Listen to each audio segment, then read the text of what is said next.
Assalamualaikum warahmatullahi wabarakatuh. Waalaikumsalam warahmatullahi wabarakatuh.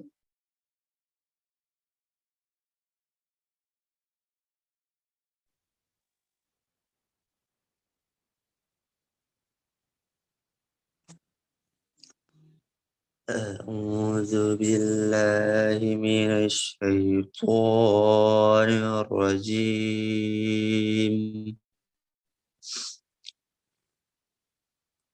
Bismillahirrahmanirrahim.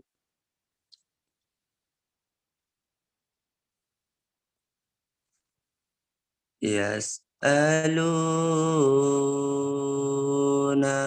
'anil anfal.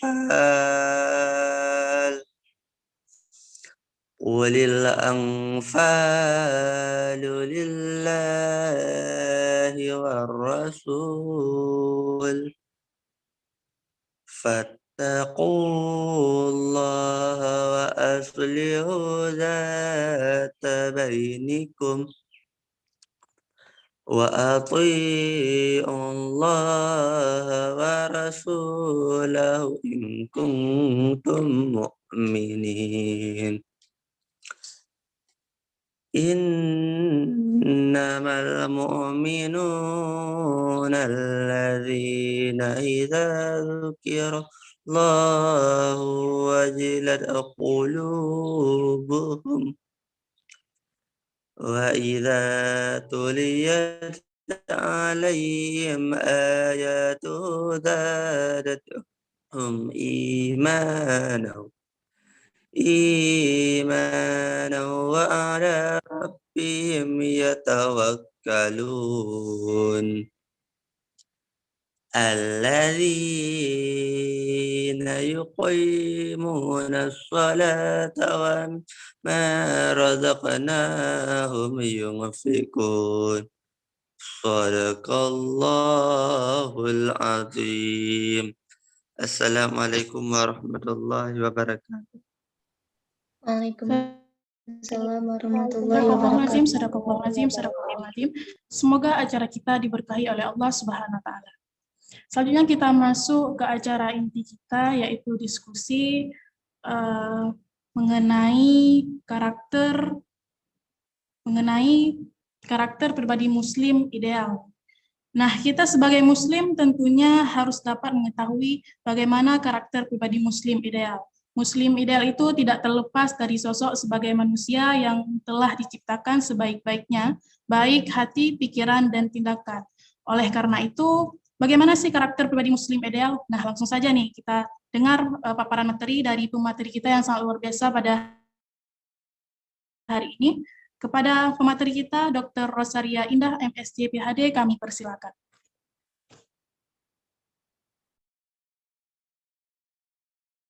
Bismillahirrahmanirrahim. Assalamualaikum warahmatullahi wabarakatuh. Waalaikumsalam warahmatullahi wabarakatuh. Ya, alhamdulillahirabbil alamin wa bihi nasta'inu bi umurid dunya waddin. Shalatu wassalamu ala Rasulillahil karim Muhammad sallallahu alaihi wasallam wa ala alihi washabihi ajmain. Apa kabar adik-adik semua? Alhamdulillah baik, Bu. Ya, alhamdulillah senang sekali saya bisa diundang bersama bertemu dengan adik-adik yang semangat ini ya, semangat belajar, semangat berubah, semangat untuk menjadi yang lebih baik ya di bulan Ramadan yang suci ini. Juga penghormatan kami berikan juga kepada panitia yang sudah mempertemukan kita ya di pagi yang cerah ini. Adik-adikku sekalian, mungkin tadi sudah diperkenalkan sekilas bahwa saya adalah seorang dokter ya dari Fakultas Kedokteran. Saya kerja sebagai dosen. Tapi mungkin kita kenalan lebih lanjut lagi ya. Saya juga sebenarnya pengen kenal nih ke 50 adik-adik yang ada di sini ya. Nama-namanya sih terlihat ya. Cuman dari fakultas apa aja nih? Dari Keguruan dan ilmu pendidikan. oh, ada FKIP ya, Dek Fuza ya. Yang lain? Ada yang dari FMIPA, Manajemen Informatika. Oh, manajemen informatika, subhanallah ya. Wah, ini profesi yang ditunggu-tunggu nih, sekarang di zaman ini. Apalagi yang lain dari selain MIPA dan FKIP? Pertanian, Bu. Oh, ada Nur Afifah dari pertanian. Ya, ada yang dari hukum? Nggak ada? Ada, Yang Bu. dari ada. Oh, alhamdulillah, Fadila ya. Yang dari ekonomi ada? Ada, Bu. Nurul ya dari Iya, Bu. ekonomi. Ya, ya. Yang teknik ada teknik. Ada Ari. Oh, oke, alhamdulillah. Berarti hampir semua ada ya. Dari kelautan ada juga? Ada, Oh, Bu. ya, Rita ya dari kelautan. Ya, alhamdulillah senang sekali bisa bertemu semua adik-adik dari berbagai fakultas ya. Dan mudah-mudahan ini bukan kali pertama dan terakhir ya. Jadi ada judul yang dititipkan pada saya oleh panitia itu mengenai tawazun ya, sebagai salah satu konsep bagaimana menjadi seorang muslim yang ideal.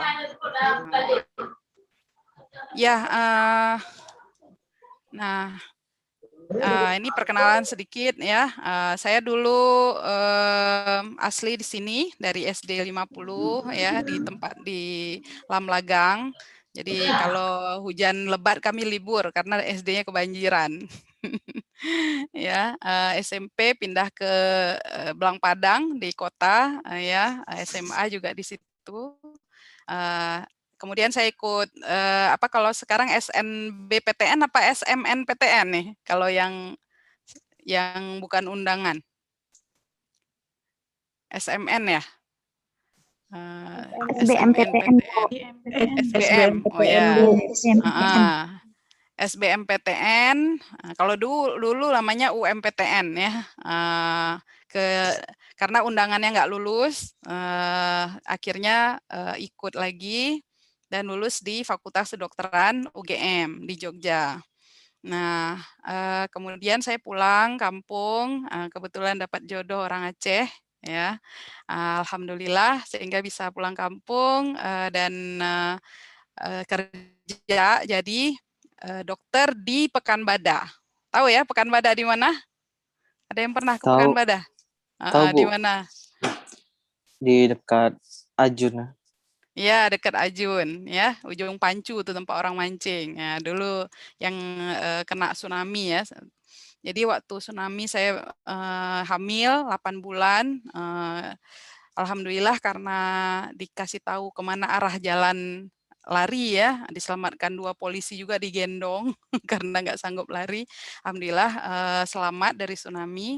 Nah, saya terus berpikir karena waktu itu puskesmasnya hancur ya, kemana nih saya kerja? Akhirnya bagaimana kalau memperbaiki pendidikan ya, kedokteran. Nah, pingin jadi dokter yang pingin jadi dokter yang bisa memperbaiki dokter yang lain gitu. Nah, akhirnya saya putuskan untuk jadi dosen dan melanjutkan pendidikan S2 ke Belanda ya di Maastricht. Ini kota yang sangat indah.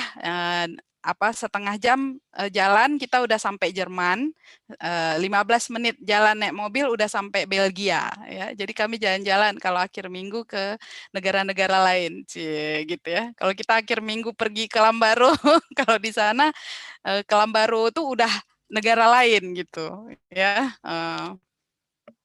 Ya, alhamdulillah. Nah, kemudian saya balik ngajar lagi di Banda Aceh, ngajar macam-macam, pernah ngajar di teknik, ngajar agama ya, ada yang ngajar di FKIP ya, ngajar bahasa Inggris, ngajar kebencanaan ya. Sekarang saya ngajar kebencanaan di Fakultas MIPA dan juga di kedokteran tentunya. Nah, kemudian juga saya berpikir, oh ini kayaknya lebih bagus kalau kita bikin penelitian bagaimana cara masyarakat bisa mendidik dokter ya. Jadi masyarakat bisa membentuk dokter yang baik seperti apa. Nah, akhirnya saya S3 ke Australia.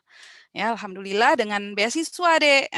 Seperti adik-adik semua penerima beasiswa, saya juga penerima beasiswa, nggak sanggup lah mau sekolah kita ya, kalau finansialnya bermasalah ya kan. Akhirnya mengajukan beasiswa S2 ke sebuah perusahaan parkir di Eropa. Akhirnya dapatlah pergi Belanda. Kalau yang ke S3 itu beasiswanya dari LPDP ya.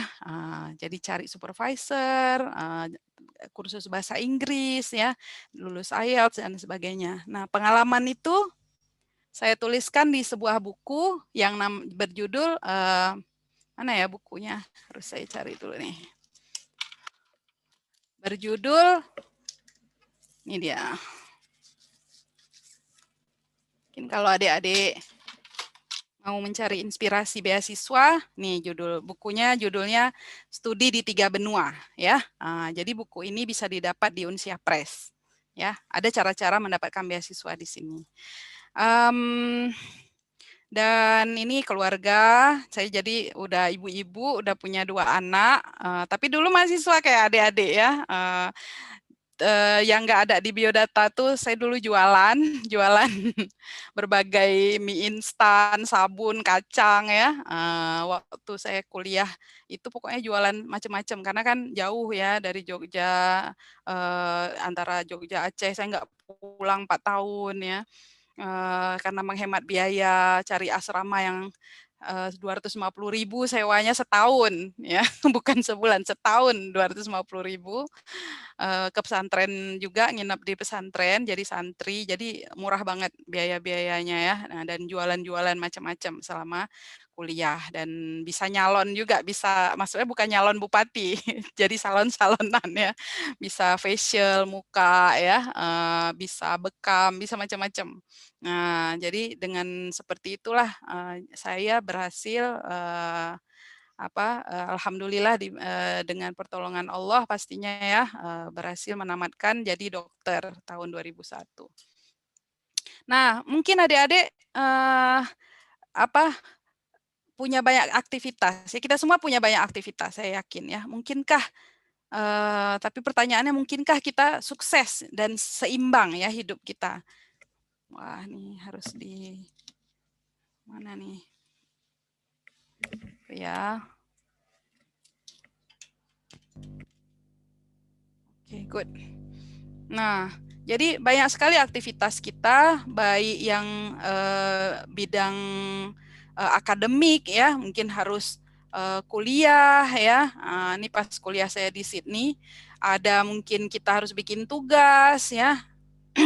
Saya juga aktif ikut-ikut lomba ya.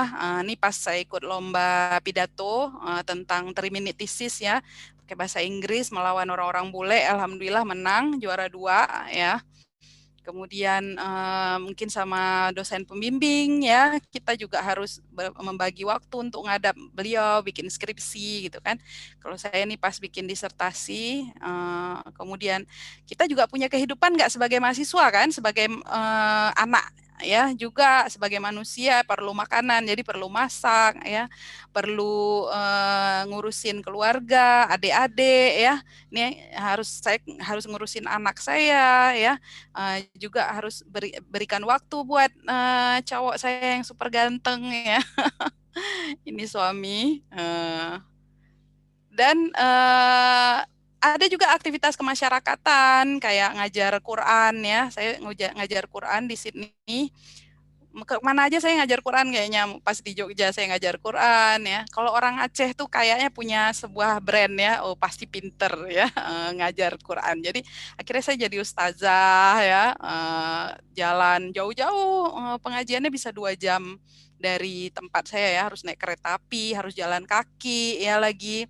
Jadi kadang-kadang 3 jam perjalanan menuju ke tempat pengajian, nanti 3 jam lagi pulang ya. Pengajiannya sendiri cuma 1,5 jam atau 2 jam gitu ya. Tapi perjalanannya bisa 5 jam sampai 6 jam. Nah, tapi karena senang ya, dan itu membuat kita juga puas dengan diri kita, nggak masalah bayarannya, saya nggak peduli, saya nggak gratisin ya, tapi pada kenyataannya mereka ngasih pada saya ya, tapi saya nggak minta, dan kalau ada yang diantara mereka yang perlu ya saya kasih lagi gitu ya. Dan juga membagi waktu dengan hafalan Quran ya, memelihara hafalan Quran. Alhamdulillah saya menghafal, juga ada tempat setoran ya ustazahnya, walaupun sampai sekarang nih belum sampai hafizah ya. Ya mohon doanya dari adik-adik sekalian. Dan pastinya kita harus jalan-jalan juga dong ya. Masa hidup kita di situ aja gitu kan. Sibuk aja, harus jalan-jalan, berkumpul sama kawan-kawan ya. Ini saya lagi ke gedung Opera House ya, di kemana-mana, camping sama keluarga dan sebagainya. Tapi gimana dengan kegiatan yang banyak itu kan? Apa mungkin kita seimbang? Nah, ini pertanyaan yang semua orang nanya, dan diri saya juga bertanya, dan teman saya ini yang sering sekali bertanya ya, Rosa, you have so many roles ya in your life, katanya kamu punya banyak sekali peran, your wife, your mother ya, a student, medical teacher, Quranic teacher ya. Dia bilang dia bingung, kehidupan saya tuh kok kayaknya chaotic ya, kacau gitu, karena banyak sekali peran yang harus dilakukan gitu. Suatu hari salah satu teman saya nanya gitu, saya juga akhirnya jadi merenung ya, dan beberapa tahun yang lalu tuh memang saya buat tulisan yang sekarang mungkin udah di-share 5.000 kali mungkin ya di blog saya tuh, tentang bagaimana membagi waktu ya dan membagi energi. Nah, menurut adik-adik sendiri gimana nih? Saya pengen belajar dari adik-adik juga. Bagaimana agar hidup kita seimbang, nggak berat sebelah dan tetap berhasil gitu mencapai peran-peran yang kita miliki itu. Ada yang usul gitu dari adik-adik? Gimana sekarang adik-adik ini kan juga banyak aktivitas ya, ada kuliah, praktikum, kemudian juga ada apa namanya, menjadi anggota organisasi ya, mungkin juga harus ngajar tutoring ya, atau bimbel buat adik-adik SD gitu ya, dan juga sebagai anak, sebagai kakak, sebagai abang, sebagai adik ya. Gimana caranya biar seimbang itu semua? Ada yang Ibu izin menjawab. Ya, silakan Nurul. Kita harus mengatur waktu, membuat jadwal terutama Bu. Jadi kita harus, misalnya kan kita udah buat jadwal, jadi kita bisa memanage waktu kita gitu. Iya, kayak mana jadwalnya biasanya Nurul? Misalnya pulang kuliah, aku ada tugas langsung buat kayak gitu. Misal jangan banyak waktu nongkrongnya, boleh tapi ada tempatnya kayak gitu Bu. Ya, nongkrong boleh, tapi harus ingat sepanjang apa boleh nongkrong ya. Iya, Bu. Ya, bagus sekali share dari Nurul tadi itu ya. Ada lagi yang punya pengalaman yang bisa di-share sama teman-teman lain? Gimana biar seimbang? Satu, atur jadwal. Kemudian ngapain lagi? Yang praktis-praktis saja. Jangan menunda pekerjaan yang harus dikerjakan. Ya, ini dari Rita ya. Jangan menunda. Ya, betul sekali. Ya, saya kira itu menarik ya. Banyak di antara kita istilahnya procrastination ya. Procrastination itu salah satu hal yang paling sering. Saya juga kadang-kadang lihat posting Facebook dulu gitu kan, lihat Instagram dulu, habis itu baru ngerjain yang lain-lain ya. Lihat YouTube nih ada yang menarik gitu kan. Apalagi dari adik-adik yang lain? Ada yang mau bagi selain Nurul dan Rita? Kita udah dapat 2 tadi ya, atur jadwal dan juga jangan menunda. Oke, ada lagi tips yang lain?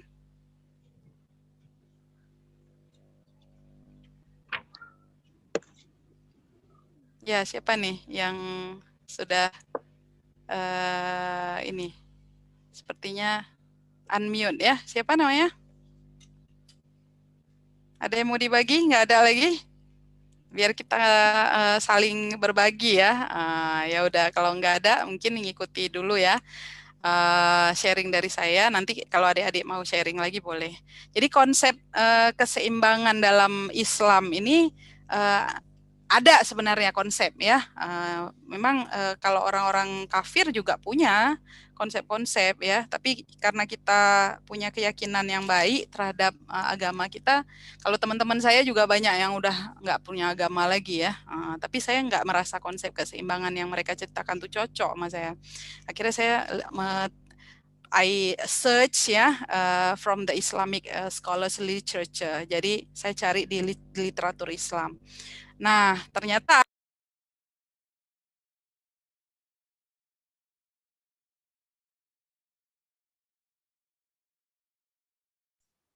Mungkin pematerinya terkeluar ya.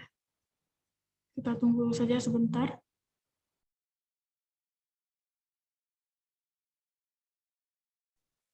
Kendala di sinyalnya.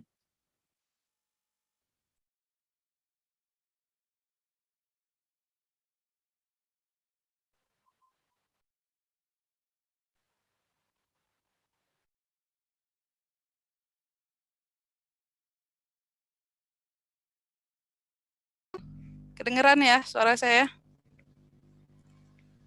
Kedengaran, Bu. Oke, thank you.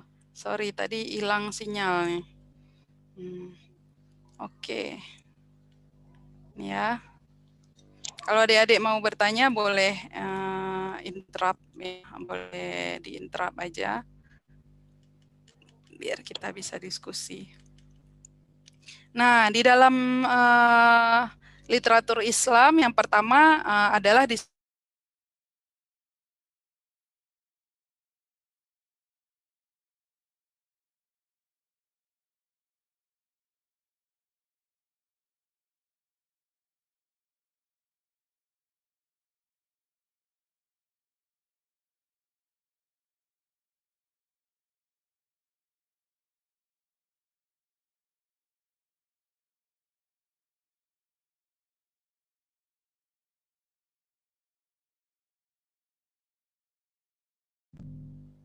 putus terus ya.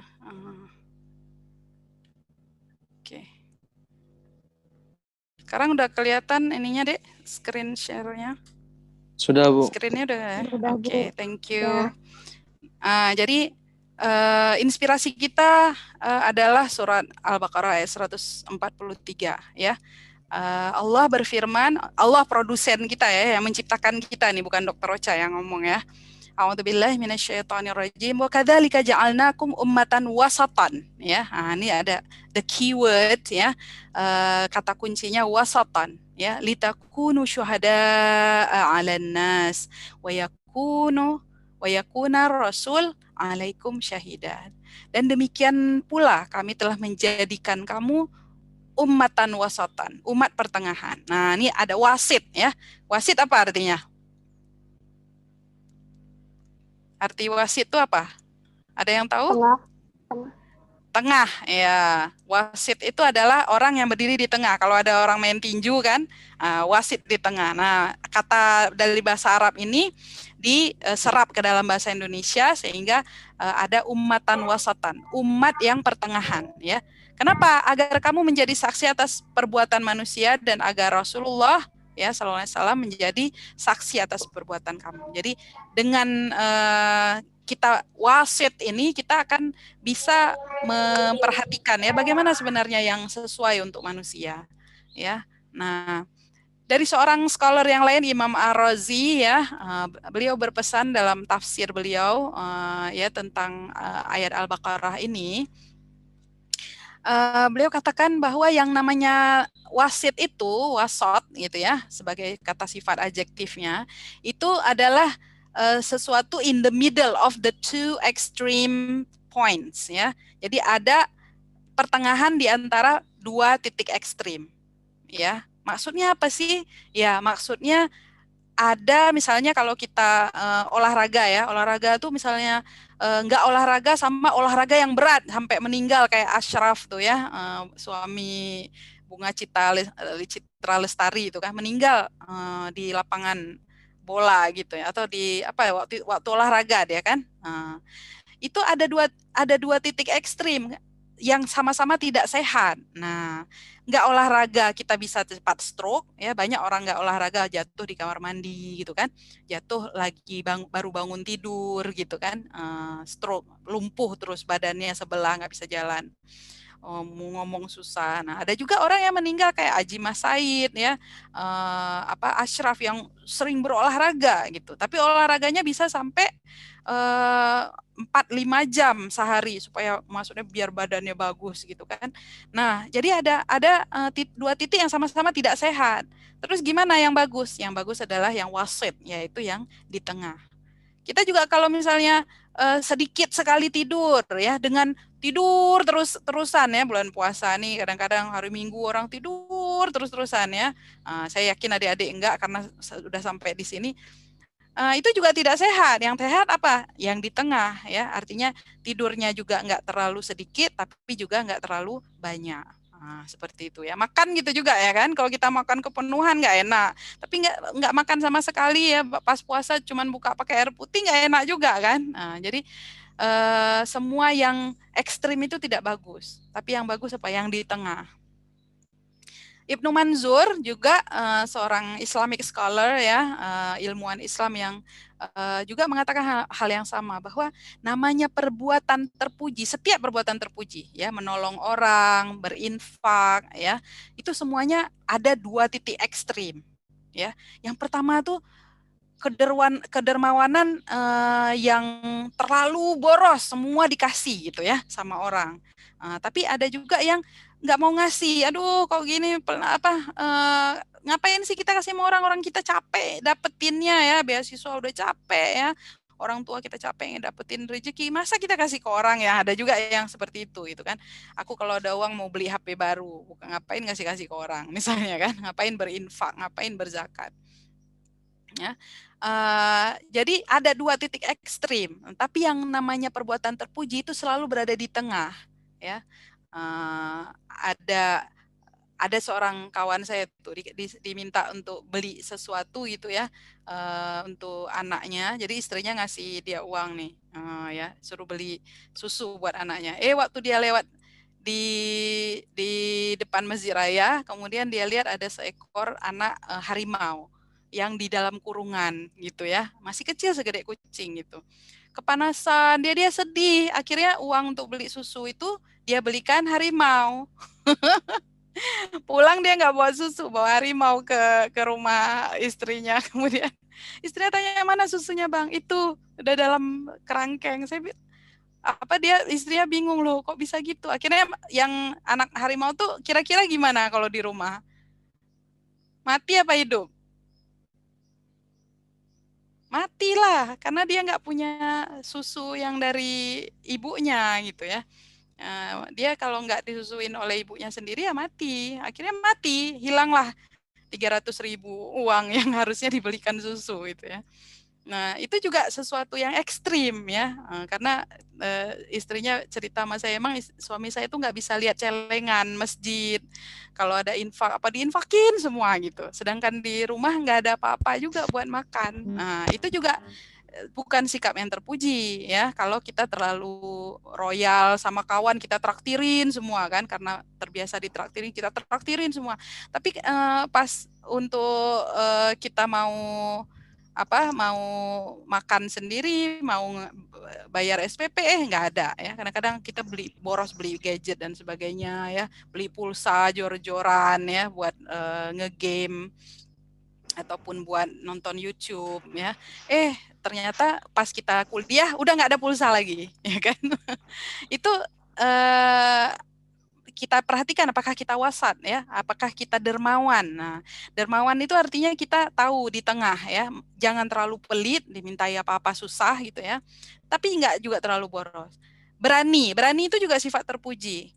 Dia berada di antara ekstrim pengecut, kalau disuruh ngomong langsung diem aja, silent, terus kalau kuliah videonya di off gitu kan, dia nggak mau ada interaksi, takut nanti dianggap bodoh kalau ngomong dan sebagainya. Padahal sebenarnya kalau dosen tuh selalu tahu mahasiswa pasti nggak pinter-pinter amat kan. Jadi kalau ngomong aja malah interaktif kita kan, dan kita lebih banyak menyerap ilmu. Saya selalu gitu kalau ikut kuliah, sampai sekarang walaupun saya nggak ikut kuliah lagi, tapi misalnya ada seminar gitu ya, saya udah siapin pertanyaan deh. Pertanyaan udah saya siapin jauh-jauh ketika daftar seminar tuh saya udah siapin, oh saya mau nanya ini. Jadi nggak ada seminar yang saya nggak nanya, kecuali memang nggak dikasih kesempatan untuk bertanya. Ya, dengan itu ilmu kita lebih banyak. Ya, kemudian juga kemanusiaan lah yang bisa membimbing kita untuk menghindari dari titik-titik ekstrim tadi ya, ada antara pengecut dengan nekat. Nah, misalnya nekat itu kan juga nggak bagus ya. Misalnya nekat itu artinya kita mau ikut sesuatu tapi nggak punya persiapan gitu ya, mau ikut lomba lari tapi nggak pernah olahraga lari sebelumnya, mau ikut lomba bikin video tapi bikin videonya kemarin tuh ecek-ecek aja gitu ya, nggak ada diskusi tentang skenarionya sama kawan-kawan gitu, pokoknya ikut aja gitu ya. Nah, itu juga nggak bagus, itu nekat namanya ya, bukan berani. Kalau berani itu kita udah punya pernah latihan sebelumnya dan kita kemudian bikin strategi gitu ya, gimana supaya memenangkan lomba gitu misalnya.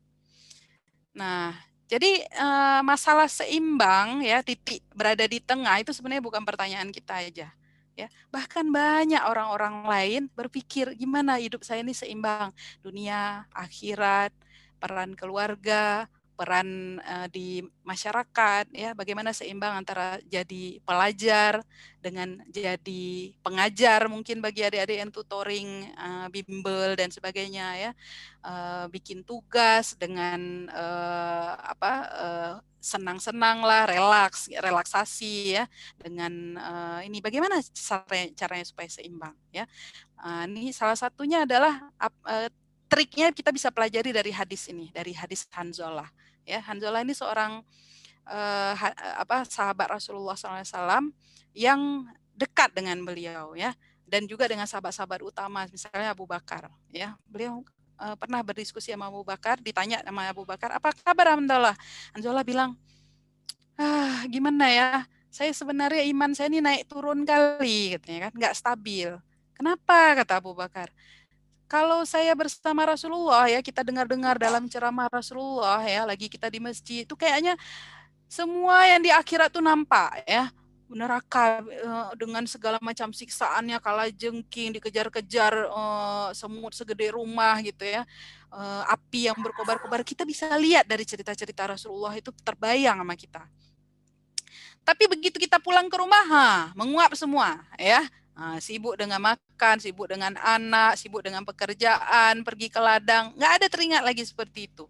Itu kayak mana tuh? Kayaknya apa saya munafik gitu ya? Orang munafik itu kan kalau beriman, tapi begitu pulang tuh langsung jadi kafir lagi gitu kan? Membenci apa-apa yang berbau-bau akhirat gitu.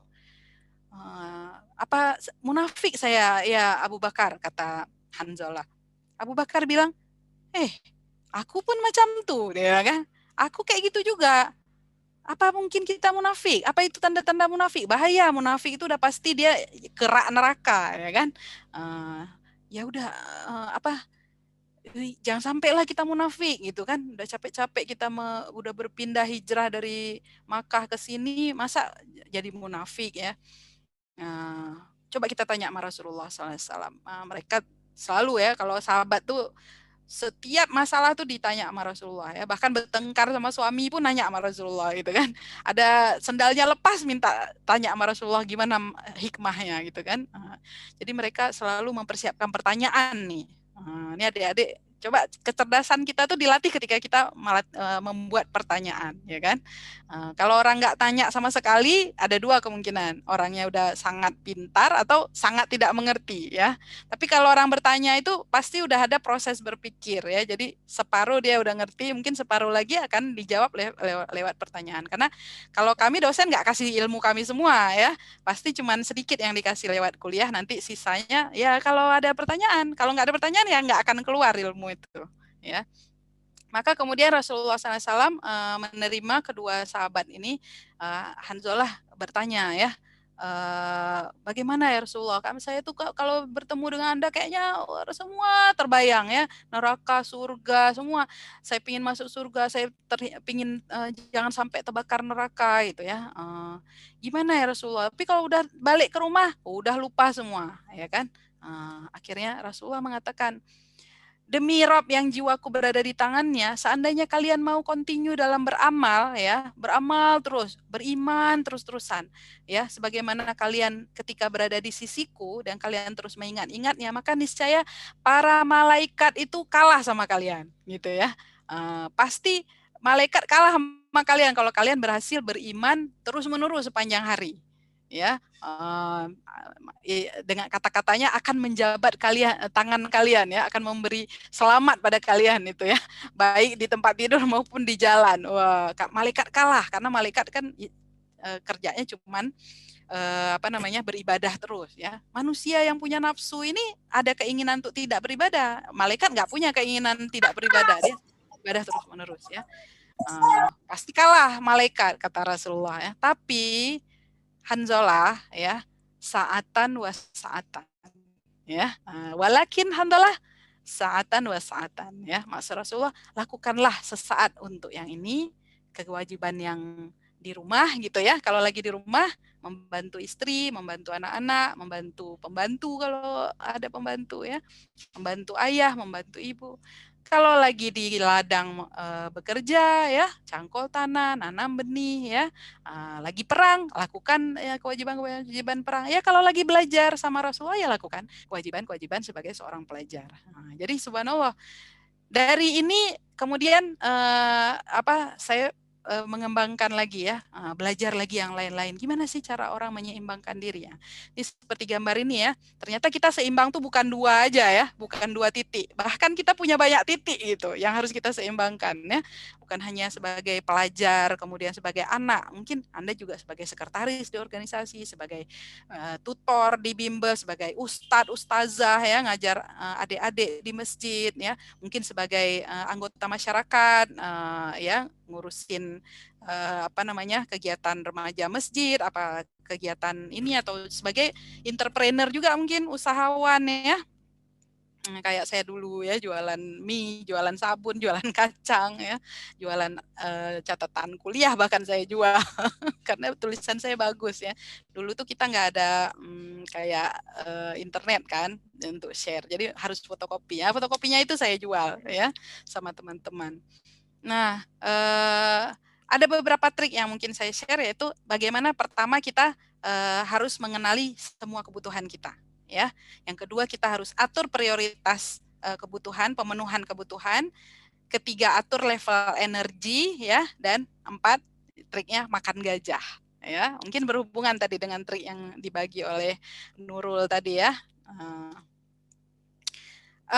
Pertama, kebutuhan diri dulu. Nah, adik-adik harus mengenal kebutuhan diri adik-adik sendiri. Kebutuhan fisik, ya, makannya tergantung berat badan lah, ya kan, tergantung aktivitas lah, lain-lain kita makannya. Ada yang butuh air misalnya kebutuhannya ya separuh dari berat badan, ya, kira-kira misalnya kalau berat badan kita 50 kilo, berarti bagi 2, ya, 25, bagi 10, jadi 2,5 liter. Misalnya gitu, ya. Jadi kalau minumnya kurang dari 2,5 liter biasanya akan lemas dan susah konsentrasi, ya, ngantuk, ya, cepat lemes, cepat pingsan, cepat pokoknya susah ngerti dan emosional. Orang kalau dehidrasi itu emosional, cepat marah-marah gitu, ya, kayak orang pas buka puasa ini kan suka marah-marah gitu kalau kita tanya udah sore-sore gitu kan. Saya juga ngerasain gitu. Saya kalau udah dehidrasi itu cepat ngamuk gitu. Nah, kemudian juga kebutuhan tidur. Nah, kebutuhan tidur gimana? Ya, tidur juga beda-beda. Kalau kita memang aktivitas kita banyak, ya, sempatkan tidur di siang hari cuma setengah jam. Kayak Rasulullah SAW menyentuhkan kita dengan kailulah kan sebelum duhur gitu kan. Malam berapa banyak? Itu ada ilmu tidur. Nanti saya share di tempat lain lah. Banyak kali ilmunya, ya. Olahraga definisinya juga tergantung pada frekuensi denyut jantung kita, ya. Ada rumusnya sendiri. Yang penting kita, ya, rata-rata manusia butuh olahraga sekitar 35 sampai 40 menit sehari, ya. Tiap hari. Kok bisa tiap hari? Iya, harusnya tiap hari bukan tiap minggu, ya. Karena kebutuhan olahraga itu termasuk sesuatu yang seperti makanan dan minuman juga, ya. Kebutuhan akal yang kedua, kita perlu diskusi, perlu membaca, perlu informasi baru, perlu ilmu baru, perlu wawasan, perlu berbagai macam ya yang mengasah akal kita supaya nggak cepat demensia, nggak cepat pikun ya. Sekarang nih orang-orang udah 50 tahun udah mulai pikun ya, cepat lupa ya. Dan sebagainya ya, akhirnya mundur-mundur lama-lama dia udah cuman ingat masa-masa lalu banget ya, masa-masa sekarang dia udah nggak ingat lagi. Nah yang ketiga adalah jangan lupa kita semua manusia ini butuh kebutuhan ruhiyah spiritual ya, zikir, doa sama Allah ya, dengan berdialog benar-benar. Kalau enggak kita akan miss something yang like that ya, enggak sesuatu yang menenangkan kita. Butuh berkumpul dengan orang-orang soleh ya. Banyak teman-teman saya yang nggak ada agama tuh juga tanya sama saya gimana apa ya, menurut kamu tuh Tuhan tuh apa gitu ya. Jadi sering kami diskusi sama teman-teman saya yang dari Cina ya, Cina kan komunis ya, ya tapi ternyata mereka mencari gitu, dia research Tuhan tuh apa yang model Buddha, apa yang model ada ular kepala dua ya, ada yang kayak barongsai naga gitu kan. Dia mencari konsep-konsep Tuhan itu. Jadi dia cari ke Kristen, dia cari ke Yahudi, dia cari juga. Saya bilang kenapa kamu nggak cari di Islam ya? Saya nggak mau jadi teroris katanya. Lucu banget orangnya. Tapi ya intinya mereka berdialog ya, berusaha mencari bagaimana Tuhan itu kadang-kadang dari kita juga. Nah, jadi setelah kita tahu apa kebutuhan kita, buat prioritasnya ya. Apa prioritasnya? Kalau ini prioritas saya, terserah kalau adik-adik mau ikuti ini ya, karena bisa juga untuk adik-adik. Yang pertama prioritas kita sebagai hamba Allah. Karena kita tahu hidup kita ini sebentar ya kan. Hidup yang lebih panjang ada the life after life, after this life ya. The hereafter.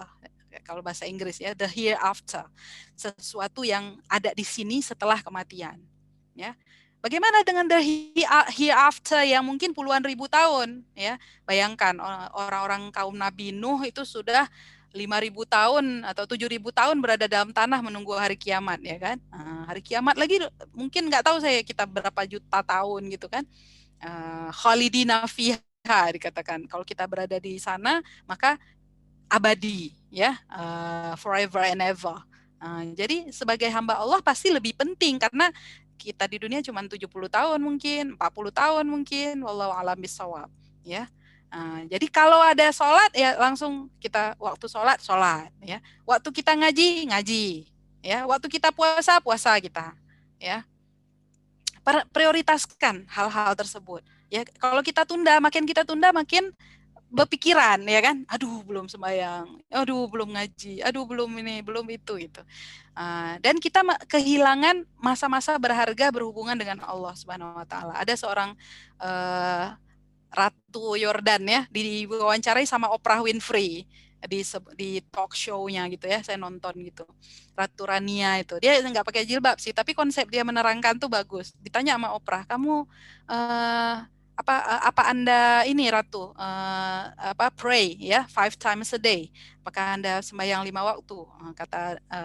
Kenapa, kata Putri Rania, ya yes I do. Habis itu ditanya kenapa gitu kan, kenapa harus 5 kali, kami ke gereja seminggu sekali aja gitu. Kata Putri Rania menjawab, Anda kan punya HP ya kan, punya mobile phone. Nah kalau kehilangan sinyal gimana rasanya? Pasti sibuk, kata Oprah kan. Pasti nanti takut boyfriend saya nggak bisa telepon. Kan Oprah nggak nikah ya, dia cuman hidup bersama sama cowok gitu. Saya takut nanti nggak bisa ditelepon sama anak-anak bimbingan saya, karena dia nggak punya anak ya. Saya takut nggak bisa ditelepon manajer saya, perusahaan saya gimana itu ya, show-show saya gimana. Saya bingung lah kalau HP-nya nggak bisa dihubungi. Nah, bagaimana kalau saya juga bingung kalau nggak bisa berhubungan dengan Tuhan katanya ya. If I can't connect with God, I will be confused, I will be worried ya. Saya akan gelisah ketika tidak bisa berkomunikasi dengan Tuhan. Nah, makanya kami berkomunikasi 5 kali sehari. Ya, bagus kan jawabannya kan? Jadi luar biasa Putri Rania itu memberi inspire us ya, as a muslimah gitu. Yang kedua, kita mungkin punya kewajiban sebagai anggota keluarga ya. Ingat, keluarga tuh nomor satu dibanding semua ya. Kalau udah mama kita sakit, ayah kita sakit ya, jangan sampai kita tinggalkan mereka ya. Jangan sampai kita lebih memprioritaskan kegiatan perkuliahan dan sebagainya. Kalau memang itu hubungan dengan orang tua tuh akan berada terus bersama kita apapun kita jadinya ya. Mau kita masuk penjara, keluar penjara pun orang tua akan anak istri ya itu akan menyambut kita. Tapi kalau teman-teman tuh belum tentu ya, guru-guru belum tentu juga ya, bos belum tentu. Yang ketiga, kegiatan kita baru sebagai mahasiswa ya. Kemudian keempat, kalau ada berbenturan gitu ya antara kegiatan mahasiswa dengan sebagai hamba Allah, prioritasnya mana? Mau sholat dulu apa mau bikin tugas dulu? Prioritasnya mana? Salat dulu dulu. lah. Betul. Sholat dulu, sholat nggak lama ya, 5 menit ya, 10 menit dengan sunnah-sunnah yang mungkin udah selesai. Habis itu otak kita jadi segar lagi, bikin tugas lagi. Nah, mana prioritas antara membantu mama buat buka puasa misalnya dengan bikin tugas? Gimana? Mana duluan? Bantu orang tua. Bantu orang tua sebentar, bilang mak pergi beli itu karing bentar di ini gitu kan. Oh ya mak, mama juga tahu nih sebenarnya ada tugas mak. Oh ya udah nggak apa-apa, beli sebentar, nanti balik udah habis bikin tugas lagi, nggak usah bantu masak gitu kan. Pasti mama kita tahu kalau kita tugas tuh nggak akan dihalanginya. Kalau sebagai teman apalagi ya, prioritasnya di bawah itu. Kawan Ari nongkrong yuk ngopi gitu kan. Aduh aku ada tugas banyak nih, belum bikin, besok harus kumpul, harus submit. Kayak mana nih? Alah, nongkrong aja bentar. Habis itu yang bentar itu menjadi lama, ya kan? Jadi 2 jam, 3 jam. Pas pulang udah ngantuk, nggak sanggup lagi lihat komputer. Nah, berarti itu salah prioritas, ya. Bikin dulu tugas, habis itu kasih hadiah. Saya gitu ya, kalau saya udah bikin tugas, saya kasih hadiah diri saya sendiri, ya. Kamu boleh apa misalnya ya, kamu boleh lihat Facebook habis kalau udah bikin tugas. Kamu boleh apa yang menyenangkan kita lah ya, bisa jalan-jalan. Kalau saya habis hafal 1 juz, Dek, saya memberi hadiah diri saya sendiri. Saya beli gelang, saya beli kalung, saya beli cincin, jalan-jalan, beli bros gitu kan. Kasih hadiah sama diri kita sendiri. Tapi dengan syarat saya udah mengerjakan apa yang saya targetkan gitu kan.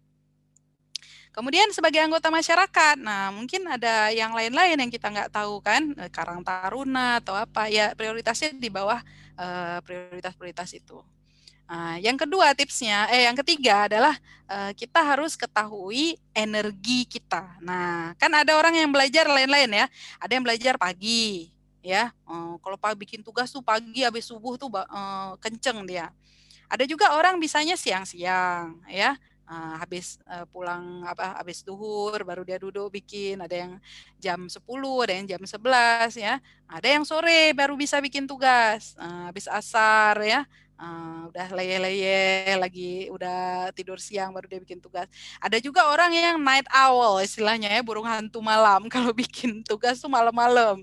Ya, orang udah tidur semua dia ngetik, bikin skripsi, bikin tugas, bikin makalah, bikin laporan ya. Ada juga yang model gitu. Dulu kawan saya juga banyak yang model macam-macam ini ya. Kalau saya lihat saya paling bagus nulis itu sore.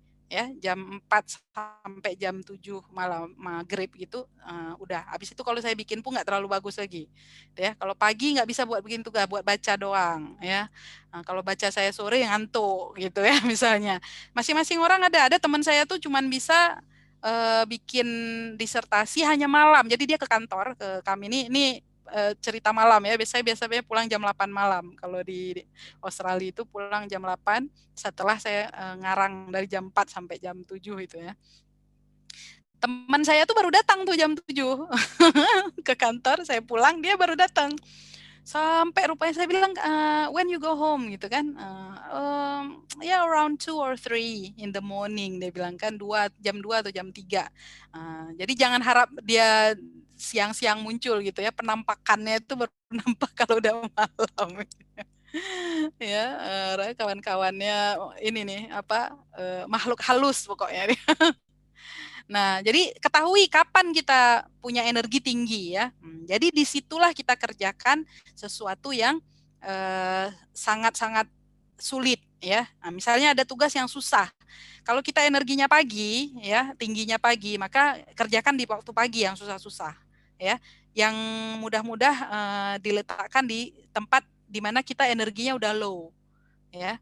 Nah, misalkan kalau pagi saya tuh baca dulu, baca pemanasan gitu kan, itu yang saya ya, adik-adik pasti punya cara sendiri, jangan tiru saya betul gitu ya, kalau ada yang sama boleh.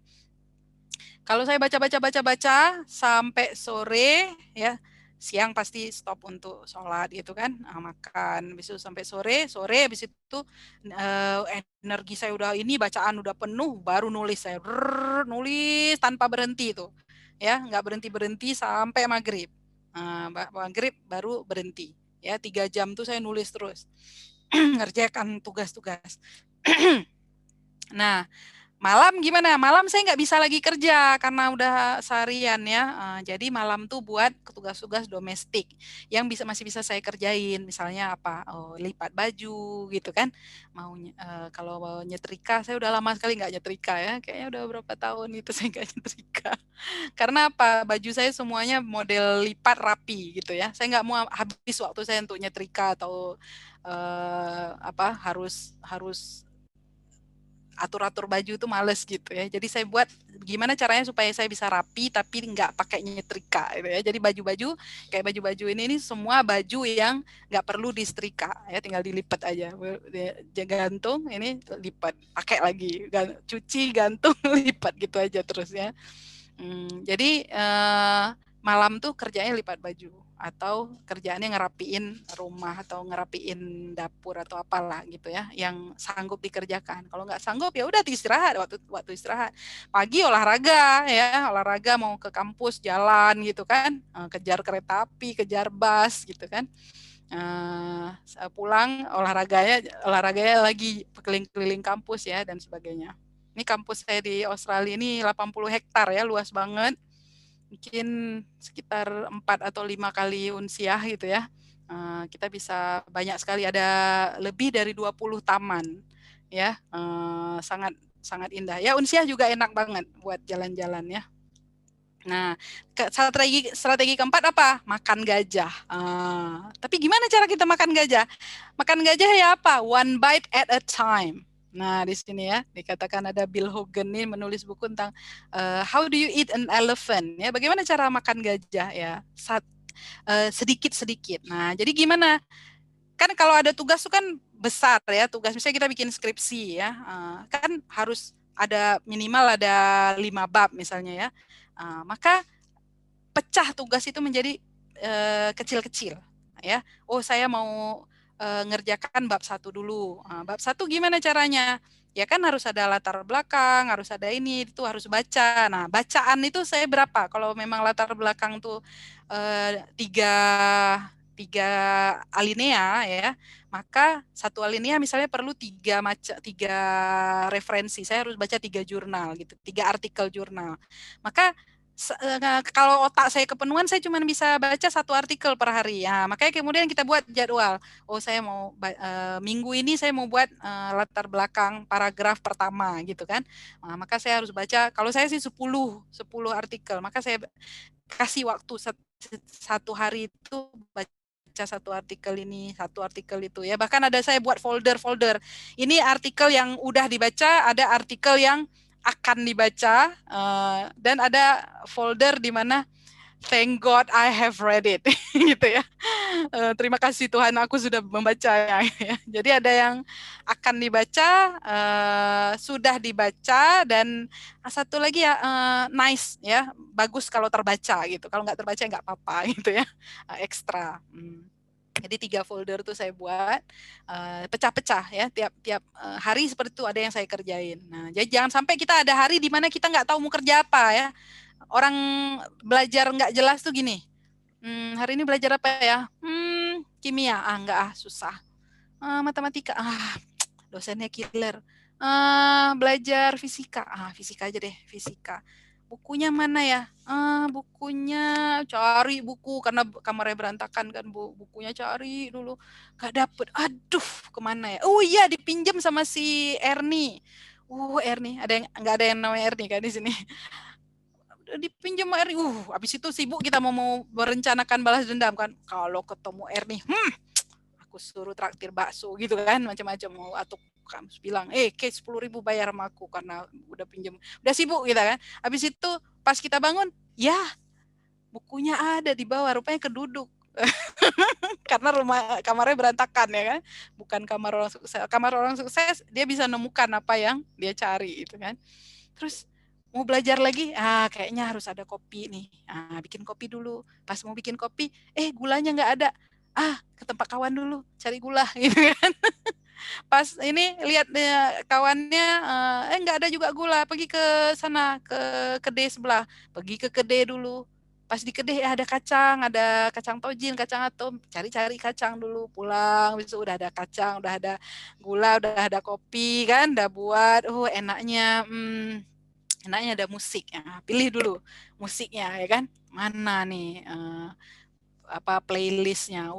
Kayaknya musik ini. Sibuk milih musiknya yang mana, bikin playlist macam-macam. Habis itu udah siap, playlist udah ada, makanan udah ada, kopi udah ada.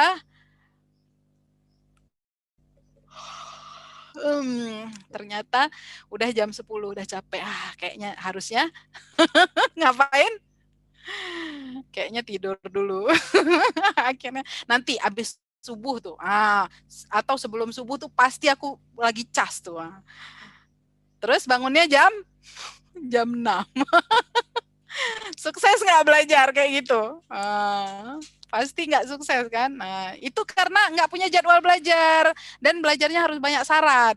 Harus ini, harus ada kacang, harus ada kopi, harus dengar musik. Belajar tuh belajar aja, nggak usah pakai banyak syarat ya. Kalau capek nanti berhenti, boleh dengar-dengar sebentar, nanti balik lagi belajar. Nggak usah pakai ini, pakai itu, banyak syarat ya. Harus sepi, harus ini, harus itu. Kawan saya ada yang belajar di pangkalan bus ya. Saya tanya, ngapain kamu belajar di pangkalan labi-labi? Waktu itu labi-labi ya, tempat kami masih ada labi-labi, sekarang nggak ada lagi. Waktu SMA tuh dia di jalan di Ponegoro tuh dia belajar. Saya bilang, ngapain Ki belajar di sini kan ribut. Dia pingin masuk kedokteran Undip ya. Undip apa Unpad? Unpad dia. Saya ngejar kedokteran UGM. Dia bilang, kalau kita banyak nih keributan ini, kita latihan konsentrasi, katanya. Jadi nanti kalau ujian apapun tidak akan bisa mengganggu. Betul, lulus dia. Ya, lulus dia. Sekarang jadi dokter spesialis anestesi. Ya. Jadi betul juga saya pikir ya, belajar tuh jangan pakai syarat, mau ribut, mau apa, pokoknya belajar aja ya. Habis itu setelah kita tahu tugas-tugasnya kita tulis nih. Ini di belakang saya nih ada macam-macam ya, adik-adik bisa lihat. Nah, ini ada macam-macam tulisan saya buat jadwal pecah-pecahannya, saya harus nulis ini, saya pecah-pecah tugasnya ya, supaya bisa udah tahu apa yang mau dikerjain ya, jangan sampai lupa mau ngerjain apa, bengong depan komputer, nanti lihat-lihat Facebook, macam-macam kan. Habis itu apa, buat jadwal kayak tadi tuh, si Nurul tadi ya, buat jadwal kapan ngerjainnya. Buat deadline, ini tanggal sekian deadline-nya ya, masukkan aplikasi beasiswa, ini ngerjain tugas ini, kumpul tanggal sekian, ditulis, jadi kita tahu kan, ada kalender, bulat-bulatin, kasih tanda ya. Habis itu pantau progres. Nah, ini yang sebelah sini ini ada progresnya ya. Kalau saya buat artikel, kapan nulis, habis itu kapan review internal, jadi saya kirim ke teman saya dulu, ya, kapan dia eksternal, saya submit ke jurnalnya, kapan saya revisi gitu ya, kalau udah dapat feedback dari komentar dan sebagainya. Jadi saya pantau progres tulisan saya itu sampai di mana. Kalau skripsi penting banget kita pantau, tugas demikian juga, makalah harus lihat, pantau sampai mana nih, udah selesai nggak hasilnya ditulis ya, dan sebagainya. Nah, jadi itu aja mungkin ya, 4. Nah, tadi itu yaitu bagaimana kita tahu kebutuhan, gimana kita atur prioritas ya, gimana kita atur level energi, dan juga tadi itu makan gajah ya, jangan lupa. Kalau adik-adik mau cari tahu lebih banyak tips lagi, boleh baca-baca di blog saya ya, drrosariaindah.blogspot.com. Karena waktunya kita kan terbatas banget ya. Ini aja udah lewat waktu, dan yang mau belajar bikin skripsi ya, lihat di duniatesis.wordpress.com ya. Di situ saya tumpahkan tuh pengalaman nulis semuanya ya.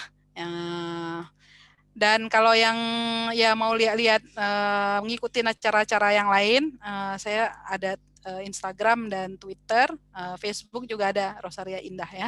Itu aja mungkin adik sekalian. Kalau ada ini yang mau ditanyakan boleh ya. Kalau nggak ada, kalau yang ada yang bertanya, saya sangat senang karena pasti nambah khasanah pengetahuan saya juga biasanya kalau ditanya ya. Assalamualaikum warahmatullahi wabarakatuh.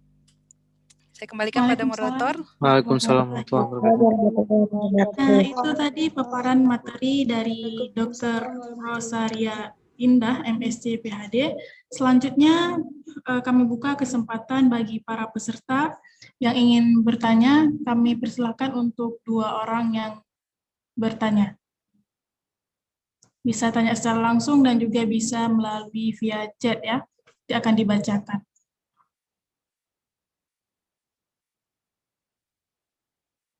Gimana, ada yang ingin bertanya? Saya Ya, kami persilakan Saudara Mas Rija ya. Perkenalkan nama fakultas. Assalamualaikum warahmatullahi wabarakatuh. Waalaikumsalam warahmatullahi wabarakatuh. Karena nama saya Srija, saya berasal dari Fakultas Keguruan Ilmu Pendidikan, jurusan Pendidikan Ekonomi. Saya mau tanya kepada Ibu, gini Bu, saya kan memiliki mas juga, saya bekerja di kuliah ada juga Bu, udah tuh saya di posisi juga tinggal di rumah orang, nah saya nggak sanggup untuk membayar kos, dan saya juga dititipkan oleh Allah saya sakit, saya jadiin saya pulang. Jadi di sini saya sering susah untuk ngatur kapan jadwalnya kuliah, kapan jadwalnya beres di tempat saya sekarang. Kadang pun saya lelah gitu, Bu. Kadang syukur udah menurun gitu, Bu. Bagaimana tanggapan Ibu supaya saya ikhlas menjalani ini semua? Terima kasih. Baik, Ya, terima kasih. subhanallah Kami ya. persilakan pada dokter, kami persilakan untuk menjawab. Ya, alhamdulillah. Terima kasih atas share-nya, Adik Mas Rijah ya. Luar biasa ya, banyak sekali peran yang harus dijalankan ya. Emang nggak mudah kalau kita tinggal di tempat orang ya kan. Habis itu kita harus bantu-bantu juga ya, jagain orang dan sebagainya. Kita seperti tadi juga. Tolong ini ya, dijalankan apa yang udah saya sebut tadi, 4 tadi itu ya.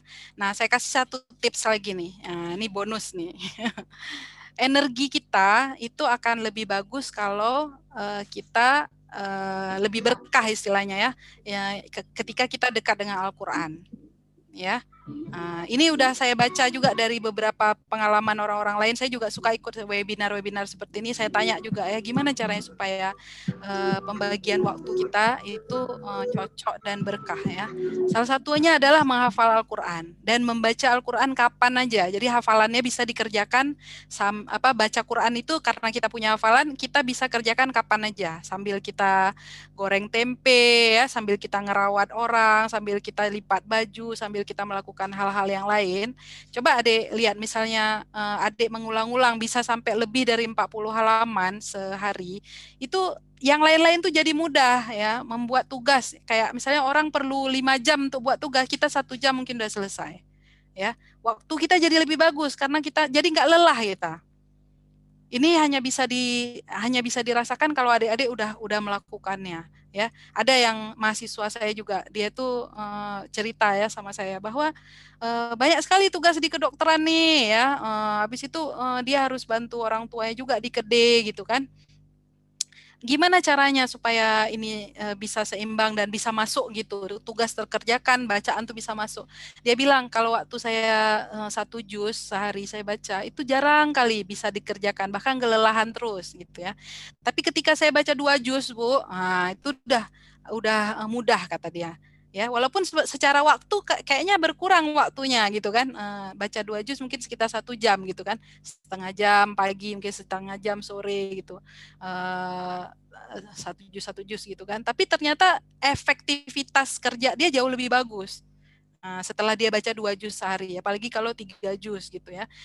Makin lama makin cepat, pelajaran tuh makin cepat nangkap, kemudian pekerjaan-pekerjaan tuh, dan orang tuh lebih murah sama dia, kata dia. Ya, orang dosen lebih mudah untuk approve gitu ya, setuju dengan perubahan-perubahan skripsi. Orang tua dia pun membantu, nggak orang tua pembeli dia di kedai pun nggak banyak keluhan gitu ya. Kalau nggak kan termakan waktu untuk hal-hal tersebut. Itu pengalaman dia dan pengalaman saya dan pengalaman beberapa orang yang lain ya. Coba aja deh Mas Rijah lakukan. Mudah-mudahan sempat nggak kira-kira membaca 2 juz Quran sehari. Sekarang bisa nggak? Selama ini berapa juz bacanya? Satu juz Bu. Kalau Berapa? Quran sehari kan dari kurang 1 juz kayak 5 halaman 3 halaman banyak. Ya itu berarti masih kurang dosis. Gitu aja. Coba lakukan kayak kita lakukan bersama juga orang-orang yang saya tanyain tuh biasanya 2 juz lebih. Jangan rata-rata ya, karena kalau Rasulullah SAW mengatakan sahabat yang paling malas itu dia 1 juz sehari, ya kan. Tapi kalau sahabat lebih dari itu rata-rata lebih. Dari rata-rata mereka seminggu udah khatam. Ya, jadi sehari mungkin ya sekitar 5 juz gitu kan. Kalau kita ya nggak sampai 5 nggak apa-apa, 2 juz, 3 juz gitu. Bagaimana cara orang sibuk melakukannya? Kalau saya hafal, ya kan? Saya hafal juz-juz itu. Jadi nggak harus semuanya kita baca. Ya, saya sambil jalan, sambil dalam perjalanan tuh sambil duduk-duduk, sambil kita bisa baca Quran terus karena Quran nggak harus pegang, ya. Udah ada di sini juz amma, dari amma ya tasa'alun sampai anas ya, dari tabarakallah ya tabarakalladzi biyadil mulku sampai al-mursalat hafal, dari al-mujadilah sampai at-tahrim. Jadi saya gitu aja, apa yang hafalan itu dilakukan sehingga ilmu tuh mudah masuk ke dalam kepala kita. Untuk kita keluarin, kita nulis pun mudah ya. Orang-orang kita temui pun mudah untuk memberi job sama kita gitu ya. Uang pun mudah mengalir insya Allah. Kalau kaya saya nggak jamin kaya, tapi kalau miskin nggak akan miskin ya. Insya Allah nggak akan miskin, akan cukup terus sama kita. Nah, tapi kalau mau kaya dan sebagainya, buat apa kaya? Nanti kalau kaya bikin sakit ya, bikin pusing, bikin ini. Yang penting kita bisa infak ya kan. Saya kira itu yang perlu kita pikirkan. Bagaimana kita dekat dengan Allah, maka Allah akan memberikan berkah-berkah. Nah, ini nasihat yang nggak bisa dikasih oleh sembarang motivator ya. Saya kira berkah itu masalah kelipat gandaan manfaat ya. Jadi orang mungkin ngerjain tugas 5 jam, kita karena berkah bisa ngerjain tugas 1 atau 2 jam aja gitu ya. Mudah-mudahan adik-adik bisa menambah cerita saya juga. Nanti cerita sama Dokter Ocha lagi ya. Oh, saya udah jalanin begini Dokter Ocha gitu ya. Sharing sama kita sehingga kawan-kawan lain juga bisa tercerahkan gitu ya. Ya, makasih Mas Mus tadi ya. Mudah-mudahan bisa dijalankan juga bersama-sama. Ya, gimana adik-adik yang lain? Ada yang mau share mungkin? Baik, jazakillahu khairan Dr. Rosa. Semoga apa yang disampaikan dapat bermanfaat. Ini ada satu orang lagi yang ingin bertanya, Dokter. Dari Siti Rahmi Zuhra, dari Pendidikan Sejarah. Tanya, Alhamdulillah saya sedang dipercaya menjadi salah satu tentor bimbel dan sedang mengikuti kegiatan kampus mengajar juga. Di sisi lain ada 2 organisasi yang harus saya perhatikan, begitu juga kegiatan perkuliahan saya. Kadang ada satu hari saya mencapai titik jenuh dengan segala kegiatan saya, Bu. Apakah ada trik dari Ibu untuk saya bisa keluar dari titik jenuh? Baik, kepada Dr. Rosa mungkin bisa mengasih solusi atau jalan keluarnya. Ya, ya di Siti Rahmi ya. Ya, ini pertanyaan yang sangat menarik ya, bahwa semua orang itu ada titik jenuhnya ya. Kita mau gimana melakukan ini kok kayaknya bosan kali, udah nggak ada arti, udah kayak mesin ya rasa badan kita tuh. Ini kuliah, habis itu kita jadi tentor ya, habis itu kita bikin tugas, habis itu rapat-rapat di BEM atau rapat di organisasi gitu ya.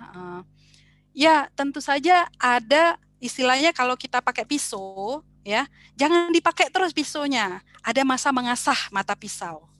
Nah, betul kan? Coba kita lihat orang tukang jual ayam tuh, ya, dia potong-potong-potong, habis itu setelah satu ayam tuh langsung dia asah lagi, habis itu potong-potong lagi, nanti asah lagi. Gitu terus saya bilang, berapa kali dia asah, Bang? Tiap kali kan? Padumgo nasa sikin. Dia bilang, ya sesering setelah kerja langsung asah. Setelah kerja langsung asah supaya pisaunya tetap tajam. Nah, kita gitu juga. Kalau kita udah jenuh biasanya kualitas kerja kita nggak bagus, ya kan? Kuliah kita asal-asalan, asal absen ya, asal hadir, Zoom asal hadir, asal ngisi absen ya. Kuliah tugas juga asal ya menurut syarat-syaratnya aja lah gitu kan. Nggak usah bagus-bagus sekali dan sebagainya. Nah, supaya kita bersemangat, maka kita harus ada masa mengasah mata pisau kita, Dek. Gimana caranya? Kalau saya biasanya mengasah mata pisau itu saya pergi silaturahim sama orang-orang yang hebat. Ya. Kenapa? Orang-orang hebat tuh biasanya menginspirasi. Ya kan? Ini lagi dalam kondisi kayak gini ya. Ini lewat webinar kayak gini ya, ikut webinar-webinar motivasi. Ya. Kemudian bisa juga saya selain sama tokoh-tokoh yang hebat yang penuh inspirasi, biasanya yang kedua saya cari orang-orang yang kurang beruntung daripada saya. Ya, jadi kita bisa belajar dari orang yang hebat, bisa juga belajar dari orang yang lebih kurang beruntung. Pergi ke rumah teman yang miskin banget, yang rumahnya kemarin ya saya baru pergi ke rumah seorang ibu dengan 6 anak gitu ya. Tapi anak-anaknya tuh hafal Quran ya. Tapi rumahnya tuh aduh pokoknya anak-anak tuh harus tidur di ruang tamu gitu ya, jemuran bergelimpangan di belakang gitu ya, karena hujan mungkin nggak sempat dia taruhlah di situ jemuran, mana baru melahirkan ya, ibunya sakit pula di kamar, dia harus urusin ya. Saya pergi ke situ tuh pas tadinya kamar saya tuh terasa sempit ya, saya merasa saya harus pelebaran kamar nih, masa kita kerja di situ ya, sholat di situ, tidur di situ, kayaknya saya tadinya udah membayangkan kamar saya mau lebarin ya gitu. Begitu kita pulang dari rumah beliau, saya merasa kamar saya ini luas sekali. Karena kamar dia udah sempit, di situ ada anak-anak ya, suami tidur di situ, kamar yang satu lagi buat mamanya ya, ruang tamu pun disulap jadi kamar buat anak-anak yang udah lebih besar ya. Aduh, rasanya sempit, satu kamar saya ini udah bisa ruang tamu sama kamar dia gitu ya disatuin.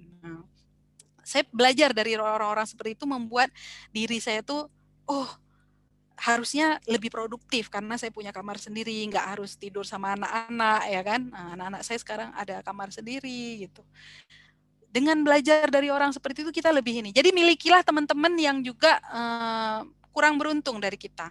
Ya, saya pernah juga pergi ke sebuah mahasiswa saya ya, rumahnya di Indrapuri sana.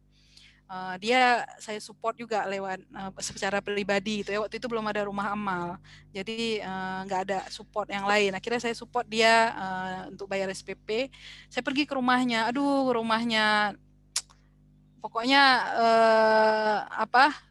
sangat kumuh gitu ya, sangat lusuh, ada lantainya tanah gitu.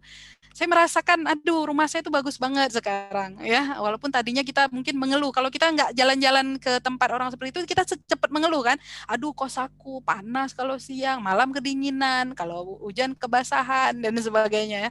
Kita ngeluh terus, tapi begitu kita punya teman-teman yang seperti itu, kita pergi ke rumah dia, kita lihat ya, pergi ke rumah teman-teman di sekitar kali-kali sini kan, lihat rumahnya. Saya suka pergi jalan-jalan pagi juga, saya foto kadang-kadang kalau mereka nggak tahu, nggak keberatan gitu ya, foto. Oh, ternyata rumahnya kayak gini, bau kali kan, bau sampah karena memang tempat pembuangan sampah itu.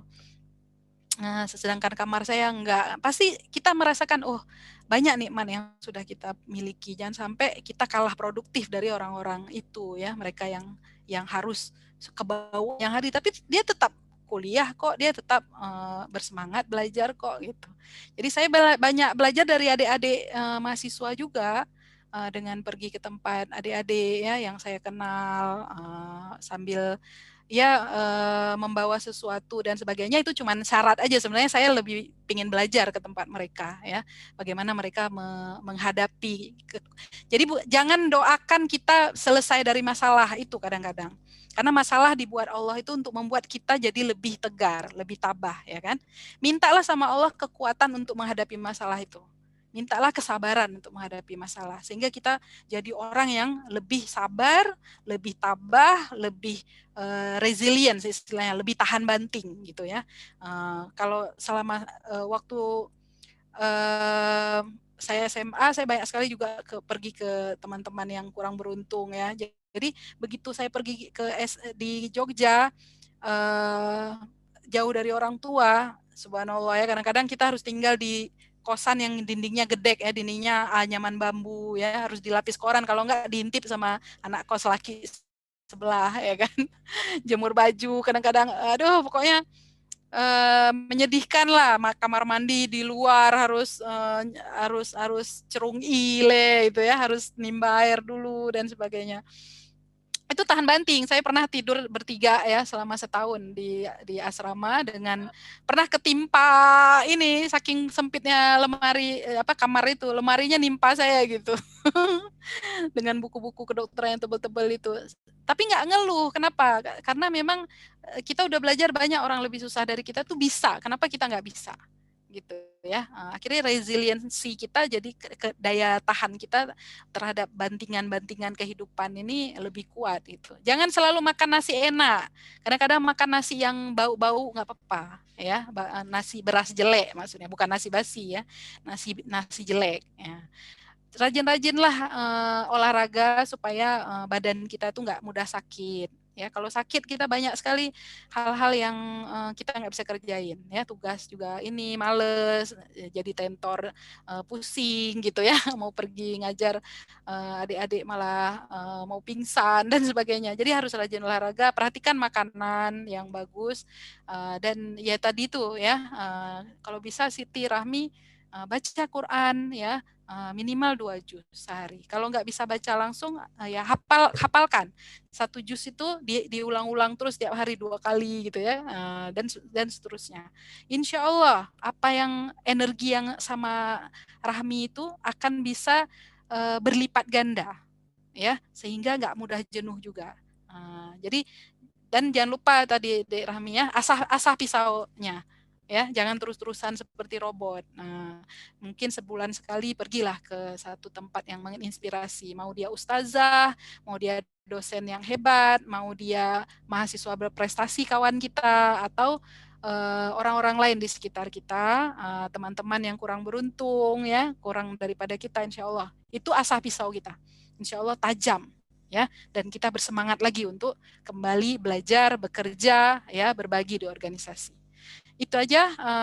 Terima kasih banyak atas perhatian adik-adik. Saya tahu adik-adik ini hari Minggu dan mungkin banyak cucian yang harus diselesaikan ya. Saya doakan semoga adik-adik semua menjadi orang yang sukses di dunia dan lebih sukses lagi di akhirat. Itu aja, dan mohon juga doanya untuk Dr. Ocha ya. Mudah-mudahan kami juga selalu sehat dan selamat dunia akhirat. Billahi taufiq wa hidayah. Assalamualaikum warahmatullahi wabarakatuh. Waalaikumsalam warahmatullahi wabarakatuh. Thank you, Bu. Jazakillahu khairan kami ucapkan kepada Dr. Rocha. Semoga ilmu yang telah kita dapat hari ini bermanfaat bagi kita semua dan dapat diaplikasikan dalam kehidupan kita sehari-hari. Dengan berakhirnya sesi pemateri dan tanya jawab kita pada hari ini, maka berakhirlah acara kita pada hari ini. Kita tutup dengan doa kafaratul majelis.